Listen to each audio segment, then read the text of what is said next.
ጤና ይስጥልኝ እንደምን ቆያችሁ የተከበራችሁ የሞመንት ዜና መጽሔት ተከታታዮች። ባለፉት ጥቂት ሰዓታት ውስጥ በዓለም ፖለቲካና በሀገራችን ጉዳዮች ላይ በእጅጉን ትኩረት የሳቡ 5 አበይት ነጥቦችን ይዘንላችሁ ቀርበናል። በዛሬው ጥንቅራችን ተኩስ አቁም በታወጀ በሰዓታት ውስጥ ከኢራን ወደ ኢየሩሳሌም የተተኮሱ ሚሳኤሎች የፈጠሩትን ከፍተኛ ስጋትና እስራኤል በሊባኖስ ላይ የሰነዘረችውን ታሪካዊ በ10 ደቂቃ ከመቶ በላይ ሰዎችን የከተፈ አስደንጋጭ ጥቃትና እንዲሁም ስምምነቱ እኛን አይመለከትም የሚለውን የቴህራን ጠንካራ አቋም የሚያስከትለውን መዘዝ እንመለከታለን። ቀጥለን የሆርሙዝ የባህር ወሽመጥ በድንገት በድጋሚ መዘጋቱ በዓለም አቀፍ የነዳጅ ንግድ ላይ የደቀነውን አዲስ ፈተና የምንዳስሰው ይሆናል። ከዚህም በተጨማሪም ሰሜን ኮሪያ በምስራቅ እስያ ያስመዘገበችውን ታሪካዊ የባለስቲክ ሚሳኤል ሙከራ እና ያስከተለውን ቀጠናዊ ስጋት የምንመለከተው ይሆናል። በመጨረሻም የሀገራችን ኩራት የሆነው የኢትዮጵያ አየር መንገድ 80ኛ ዓመት ክብረ በዓልና በቢሾፍቱ ሊገነባ የታቀደውን ግዙፍ አውሮፕላን ማረፊያን ጨምሮ በ2040 የከፍታ ራዕይን በዝርዝር የምናቀርብላችሁ ይሆናል። መረጃዎችን ወደ እናንተ የማደርሰው እኔ ምናሴ ነኝ። ፈጣን ገለልተኛና ታማኝ የሆኑ ዓለም አቀፍ እንዲሁም ሀገር ውስጥ ዜናዎችን የምናቀርብበት ሞመንት የዩቲዩብ ቻናላችን ነው። ሁልጊዜ እንደምንለው ከተለያዩ ታማኝ ምንጮች ያገኘናቸውን መረጃዎችን በማመዛዘን የታመነውን ዘገባ ብቻ ይዘንላችሁ ቀርበናል። እስከ መጨረሻው አብራችሁን እንድትቆዩ የአክብሮት ግብዣችን ነው። ወደ መጀመሪያው አበይት ጉዳይ ስንመጣ ፕሬዝዳንት ትራምፕ ከኢራን ጋር የ2 ሳምንት ተኩስ አቁም ስምምነት ላይ መደረሱን ባበሰሩት በጥቂት ሰዓታት ውስጥ ሁኔታዎች ወደ ነበሩበት ውጥረት ተመልሰዋል። ትላንት ማታ ከኢራን የተተኮሱ ሚሳኤሎች በኢየሩሳሌምና በዌስት ባንክ ሰማይ ላይ የታዩ ሲሆን እስራኤል የአየር መከላከያዋን ተጠቅማ ጥቃቶቹን አክሽፋለች።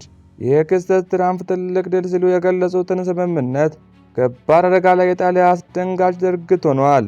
የቀድሞው ወታደራዊ ባለስልጣን ጀነራል ጃክ ኪን እንደሚሉት አሜሪካ ወታደራዊ እርምጃ እንደ ግፊት መጠቀም ማቆሟ ኢራን ስምምነቱን እንድትጥስ ዕድል ሰጥቷታል ይላሉ።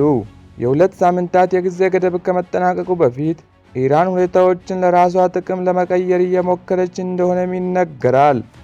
ወደ ሁለተኛው ነጥባችን ስንሸጋገር እስራኤል በሊባኖስ ላይ ታሪካዊ የተባለለትን የ10 ደቂቃ የአየር ጥቃት ሰንዝራለች። በቤይሩት በቤካ ባሊና በደቡባዊ ሊባኖስ ላይ በሚገኙ 100 ኢላማዎች ላይ በአንድ ጊዜ በተፈጸመው በዚህ ጥቃት በመቶዎቹ የሚቆጠሩ ሰዎች በሞታቸው ተገልጿል። በተለይም በሲዶና ከተማ በደረሰው ጥቃት ቢያንስ 8 ሰዎች ወዲያውኑ ሕይወታቸው አልፏል። እስራኤል በይፋ እንደገለጸችው ከአሜሪካና ኢራን ጋር የተደረገው ተኩስ አቁም ስምምነት ሂዝቦላን አይጨምርም በማለት ጥቃታቸውን አጽንተው ቀጥለዋል። ጠቅላይ ሚኒስትር ኔታንያሁ ሂዝቦላን በሙሉ ኃይላችን መምታታችንን እንቀጥላለን በማለት ለሰላም ስምምነቱ እውቅና አለመስጠታቸው ቀጠናውን ወደማያልቅ ጦርነት እየከተተው ይገኛል። ቀጥለን የሆርሙዝ የባህር ወሽመጥ ጉዳይ እንመለከታለን። የትራምፕ አስተዳደር ወሽመጡ ለንግድ ክፍት ነው ቢልም ኢራን ግን በትላንትናው ዕለት የታንከሮችን እንቅስቃሴ በድጋሚ አግዳለች። ይህ እርምጃ የዓለም ነዳጅ ገበያን ክፉኛ ያናወጠ ሲሆን ዋይት ሃውስ ያወጣው የድል መግለጫም ጥያቄ ውስጥ ወድቋል።